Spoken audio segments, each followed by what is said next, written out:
ಸಾಹೇಬರು ಯಾಕೆ ಬಹಳ ಗ್ರೇಟ್ ಅಂತಂದ್ರೆ, ಎಲ್ಲಿ ಜಿ ಬಿ ಹರೀಶ್ರು ಬಿಟ್ರೆ ನಾನು ಅಲ್ಲಿಂದ ಶುರು ಮಾಡ್ತೀನಿ. ಬಾಬಾ ಸಾಹೇಬರು ಪ್ರೊಫೌಂಡ್ ಥಿಂಕರ್, ಅನೇಕ ಬಾರಿ ಆಲೋಚನೆ ಮಾಡುವವರು, ಥಿಂಕರ್ಸ್ ಏನಾಗ್ತಾರೆ ಗೊತ್ತಾ? ಇವತ್ತು ನನ್ನ ವಿಚಾರಧಾರೆ ಹಿಂಗಿತ್ತು, 20 ವರ್ಷದ ನಂತರ ನಾನು ತುಂಬಾ ತಿಳ್ಕೊಂಡೆ, ಬದಲಾಯಿತು ಅಂತ ಆಗುತ್ತೆ. ಬಹಳ ಜನರು ಆಗ್ತಾರೆ, ಬಹಳ ಕಡೆಗಳಲ್ಲಿ ಇದನ್ನ ನೋಡ್ಲಿಕ್ಕೆ ಸಿಗುತ್ತೆ. ಆದ್ರೆ ಬಾಬಾ ಸಾಹೇಬ್ರು ಕಾಲೇಜ್ ಮುಗಿಸ್ಕೊಂಡು ಬಂದಾಗ ಯಾವ ವಿಚಾರಧಾರೆ ಇತ್ತೋ, ಅವರು ದೇಹತ್ಯಾಗಕ್ಕೆ ಮುನ್ನವೂ ಕೂಡ ಅದೇ ವಿಚಾರಧಾರೆಯನ್ನ ಬಲವಾಗಿ ಪ್ರತಿಪಾದಿಸಿದ್ರು. ನಾನು ತಪ್ಪಾಗಿ ಯಾವತ್ತೂ ಅರ್ಥೈಸಿಕೊಂಡಿಲ್ಲ ಅಂತ ಹೇಳುವಂತ ದೃಢತೆ ಇತ್ತಲ್ಲ, ಅದು ಬಾಬಾ ಸಾಹೇಬರಿಗೆ ಇದ್ದಂತ ದೃಢತೆ. ಎರಡನೇದು, ಬಾಬಾ ಸಾಹೇಬರು ಸಾಮಾಜಿಕ ಗತಿವಿಧಿಗಳಿಂದ ತುಂಬಾ ಪ್ರಭಾವಕ್ಕೆ ಒಳಗಾಗಿದ್ರು.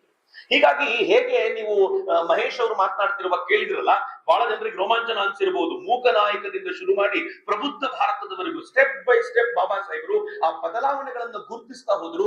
ತಮ್ಮಲ್ಲಾಗಿರುವಂತ ಬದಲಾವಣೆ ಅದು ಕಾಲಕ್ರಮದಲ್ಲಿ ಆದ ಬದಲಾವಣೆ ಅಲ್ಲ, ಈ ದಿಕ್ಕಲ್ಲಿ ಹೋಗ್ಬೇಕು ಅಂತ ಮಾನಸಿಕವಾಗಿ ಪ್ರಿಪೇರ್ ಆಗಿದ್ರು. ಅದಕ್ಕೆ ತಕ್ಕಂತೆ ತಮ್ಮ ಜನರನ್ನ ತಯಾರು ಮಾಡ್ತಾ ಹೋಗಿದ್ದು ಬಾಬಾ ಸಾಹೇಬರು. ಅಟ್ ದ ಸೇಮ್ ಟೈಮ್ ಮಿತ್ರರೇ, ಬಾಬಾ ಸಾಹೇಬರು ಸುತ್ತಲಿನ ಪರಿಸ್ಥಿತಿಗಳನ್ನ ಅಧ್ಯಯನ ಮಾಡ್ತಾ ಅದಕ್ಕೆ ಎದುರಿಸಲಿಕ್ಕೆ ಬೇಕಾಗಿರುವಂತ ತಮ್ಮದೇ ಆಗಿರುವಂತ ಸ್ಟ್ರಾಟಜಿಗಳನ್ನ ರೂಪಿಸಿ ಅದರಿಂದ ಒಳಹೊಕ್ಕು ಮಾಡ್ಕೊಂಡು ಬರ್ತಾ ಇದ್ದಂತ ಒಂದು ಪ್ರಯತ್ನ ಇದೆಯಲ್ಲ, ಆ ಪ್ರಯತ್ನದ ಕಾರಣಕ್ಕೋಸ್ಕರ ಹಿಂದುತ್ವವನ್ನ ರಿಫಾರ್ಮ್ ಮಾಡ್ಲಿಕ್ಕೆ ಸಾಧ್ಯ ಆಯ್ತು.